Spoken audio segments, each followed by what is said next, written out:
हमारे माँ ने थोड़ी ये पैदा किया था कि भाई रोटी खाना में जाओ और धंधा करो बोल के।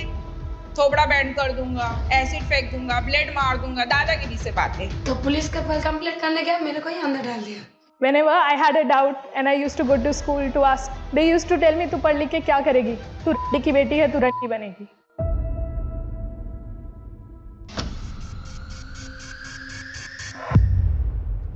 इस लॉकडाउन में कोविड पेंडेमिक के दौरान जब पूरी दुनिया थम गई थी, तब कमाटीपुरा की गलियां पूरी तरह से सुनसान पड़ चुकी थीं और यहाँ के प्रोस्टिट्यूट्स अपना पेट भरने के लिए किसी भी कीमत तक जाने के लिए तैयार थे। साउथ मुंबई का सबसे पॉश इलाका, इंडिया के करोड़पति अरबपतियों के बड़े बड़े बंगले हैं, लेकिन उसी साउथ मुंबई के ग्रैंड रोड के इलाके में पड़ता है कमाटीपुरा। ये मुंबई का सबसे बड़ा और एशिया का second largest red light area है। 300 350 का नीचे नहीं जाएगा। पहली बार देखा था तुमको। कितना है तुम्हारा? 250। कितना लगे? कमाटीपुरा आने वाली हर लड़की किसी अपने का ही धोखे का शिकार बनती है। चंद पैसों के लिए बिकती है, रोती है, झगड़ती है, लेकिन एक दिन उसे खुद को बेचने की आदत सी हो जाती है। यहाँ के हर कोठे में एक मालकिन या कह सकते हैं घरवाली होती है, जो खुद भी पहले प्रोस्टिट्यूट रह चुकी होती है। वो नई लड़कियों को ऐसा हाल कर देती है कि वो लड़कियाँ अपनी मर्जी से धंधे पर बैठने लग जाती हैं। पगली तेरे भले के लिए करे, फिर कभी आजादी की तलब नहीं लगेगी।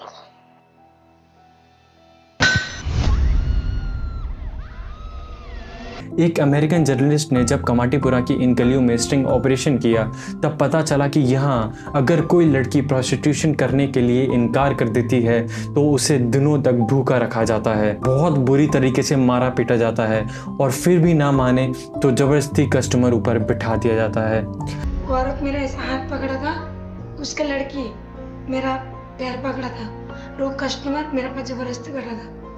3 महीना मेरे को जे हॉस्पिटल में दिखा, 3 महीना।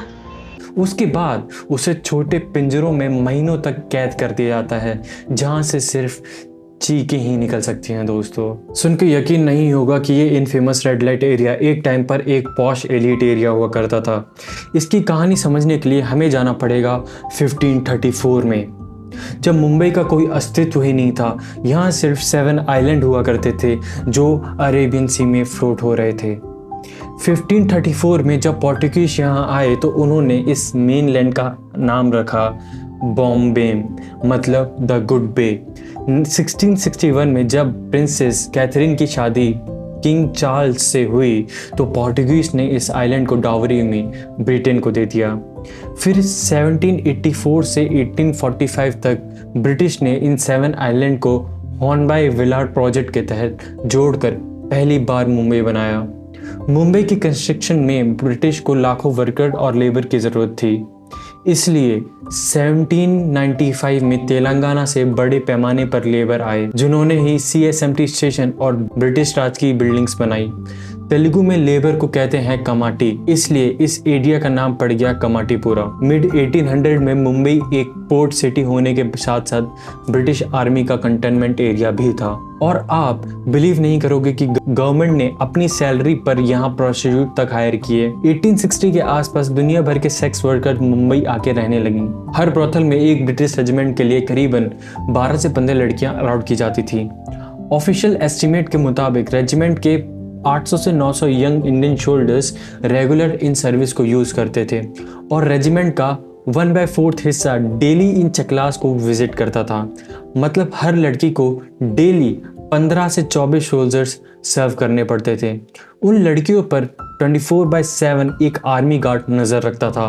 वो लिटरली ब्रिटिश स्लेव्स थी। इतना इम्पोर्टेंट हो चुका था कमाटीपुरा उस वक्त पे।